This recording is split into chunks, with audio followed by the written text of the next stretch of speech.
नमस्कार, 99 न्यूज के इस खास खबर में आपका स्वागत है। मैं हूं आपके साथ सोमनाथ तिवारी। आज सावन की पहली सोमवारी है। शिव मंदिरों में भक्तों की भीड़ उमड़ी है। ऐसे में आज हम आपको आंध्र प्रदेश के कृष्णा जिले में कृष्णा नदी के तट पर स्थित श्री मल्लिकार्जुन ज्योतिर्लिंग के बारे में बताएंगे। साथ ही श्री मल्लिकार्जुन के महत्व और इतिहास को भी दिखाएंगे।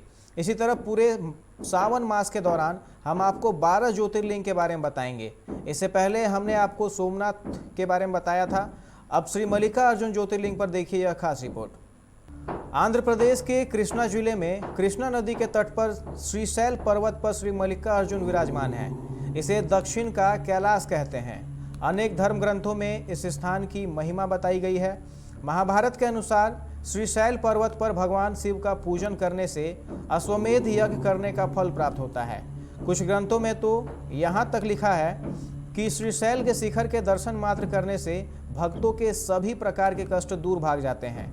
उसे अनंत सुखों की प्राप्ति होती है और आवागमन के चक्कर से मनुष्य मुक्त हो जाता है। अब हम आपको इसके पौराणिक महत्व के बारे में बताते हैं। शिव पार्वती के पुत्र स्वामी कार्तिकेय और गणेश दोनों भाई विवाह के लिए आपस में कलह करने लगे। कार्तिकेय का कहना था कि वे बड़े हैं, इसलिए उनका विवाह पहले होना चाहिए, किंतु श्री गणेश अपना विवाह पहले करना चाहते थे। इस झगड़े पर फैसला देने के लिए दोनों अपने माता पिता भवानी और शंकर के पास पहुंचे। उनके माता पिता ने कहा कि तुम दोनों में जो कोई इस पृथ्वी की परिक्रमा करके पहले यहाँ आ जाएगा, उसी का विवाह पहले होगा। शर्त सुनते ही कार्तिकेय जी पृथ्वी की परिक्रमा करने के लिए दौड़ पड़े। इधर स्थूलकाय श्री गणेश जी और उनका वाहन चूहा, भला इतनी शीघ्रता से वे परिक्रमा कैसे कर सकते थे। गणेश जी के सामने भारी समस्या उपस्थित थी। श्री गणेश जी शरीर से जरूर स्थूल हैं, किंतु वे बुद्धि के सागर हैं। उन्होंने कुछ सोच विचार किया और अपनी माता पार्वती तथा पिता देवाधिदेव महेश्वर से एक आसन पर बैठने का आग्रह किया। उन दोनों के आसन पर बैठ जाने के बाद श्री गणेश ने उनकी 7 परिक्रमा की, फिर विधिवत पूजन किया। इस प्रकार श्री गणेश माता पिता की परिक्रमा करके पृथ्वी की परिक्रमा से प्राप्त होने वाले फल की प्राप्ति के अधिकारी बन गए। उनकी चतुर बुद्धि को देखकर शिव और पार्वती दोनों बहुत प्रसन्न हुए और उन्होंने श्री गणेश का विवाह भी करा दिया। जिस समय स्वामी कार्तिकेय संपूर्ण पृथ्वी की परिक्रमा करके वापस आए, उस समय श्री गणेश जी का विवाह विश्वरूप प्रजापति की पुत्रिया सिद्धि और बुद्धि के साथ हो चुकी थी। इतना ही नहीं, श्री गणेश जी को उनकी सिद्धि नामक पत्नी से क्षेम तथा बुद्धि नामक पत्नी से लाभ, ये 2 पुत्र रत्न भी मिल गए थे। भ्रमणशील और जगत का कल्याण करने वाले देवऋषि नारद ने स्वामी कार्तिकेय से यह सारा वृत्तांत सुनाया।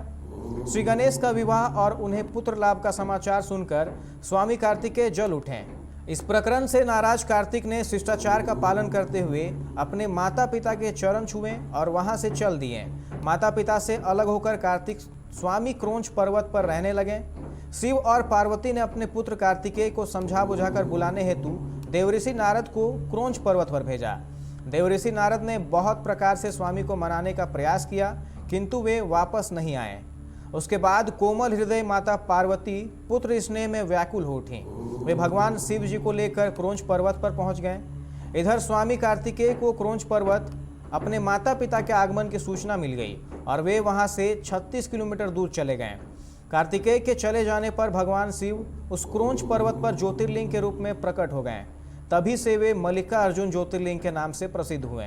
मल्लिका माता पार्वती का नाम है, जबकि अर्जुन भगवान शंकर को कहा जाता है। इस प्रकार सम्मिलित रूप से मल्लिकार्जुन नाम उक्त ज्योतिर्लिंग का जगत में प्रसिद्ध हुआ। श्री मल्लिकार्जुन मंदिर के बाहर पीपल का वृक्ष है, उसके आसपास चबूतरा है। दक्षिण भारत के दूसरे मंदिरों के समान यहाँ भी मूर्ति तक जाने का टिकट कार्यालय से लेना पड़ता है। पूजा का शुल्क टिकट भी पृथक होता है। यहाँ लिंग मूर्ति का स्पर्श प्राप्त होता है। मल्लिकार्जुन मंदिर के पीछे पार्वती मंदिर हैं, इन्हें मल्लिका देवी कहते हैं। सभा मंडप में नंदी की विशाल मूर्ति है। मंदिर के लगभग 2 मील पर पाताल गंगा है। इसका मार्ग कठिन है, 1 मील उतार और फिर 852 सीढ़ियाँ हैं। पर्वत के नीचे कृष्णा नदी है। यात्री स्नान करके वहाँ से चढ़ाने के लिए जल लाते हैं। वहाँ कृष्णा नदी में 2 नाले मिलते हैं। वह स्थान त्रिवेणी कहा जाता है। उसके समीप पूर्व की ओर एक गुफा में भैरवादी मूर्तियां हैं। यह गुफा कई मील गहरी कही जाती है। अब यात्री मोटर बस से 4 मील आकर कृष्णा में स्नान करते हैं।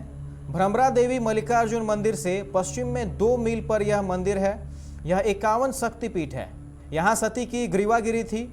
मल्लिकार्जुन से 6 मील पर शिखरेश्वर तथा हाटकेश्वर मंदिर है। यह मार्ग कठिन है। शिखरेश्वर से 6 मील पर एकम्मा देवी का मंदिर घोर वन में है।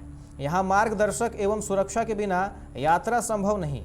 हिंसक पशु इधर बहुत रहते हैं। त्रिशैल का यह पूरा क्षेत्र घोर वन में है, अतः मोटर मार्ग ही है। पैदल यहाँ की यात्रा केवल शिवरात्रि पर होती है। आज से लगभग 500 वर्ष पूर्व श्री विजयनगर के महाराजा कृष्ण राय यहाँ पहुँचे थे। उन्होंने यहाँ एक सुंदर मंडप का भी निर्माण कराया था, जिसका शिखर सोने का बना हुआ था। उनके 150 वर्षों बाद महाराज शिवाजी भी मल्लिकार्जुन ज्योतिर्लिंग के दर्शन हेतु क्रोंच पर्वत पर पहुंचे थे। उन्होंने मंदिर से थोड़ी ही दूरी पर यात्रियों के लिए एक उत्तम धर्मशाला बनवाई थी। इस पर्वत पर बहुत से शिवलिंग मिलते हैं। यहाँ पर महाशिवरात्रि के दिन मेला लगता है। मंदिर के पास जगदम्बा का भी एक स्थान है। यहाँ माँ पार्वती को भ्रमरा कहा जाता है। मल्लिकार्जुन ज्योतिर्लिंग की पहाड़ी से 5 किलोमीटर नीचे पाताल गंगा के नाम से प्रसिद्ध कृष्णा नदी है, जिसमें स्नान करने का महत्व शास्त्रों में वर्णित है। इस खास खबर में फिलहाल इतना ही। तमाम खबरों के लिए आप देखते रहें 99 न्यूज। नमस्कार।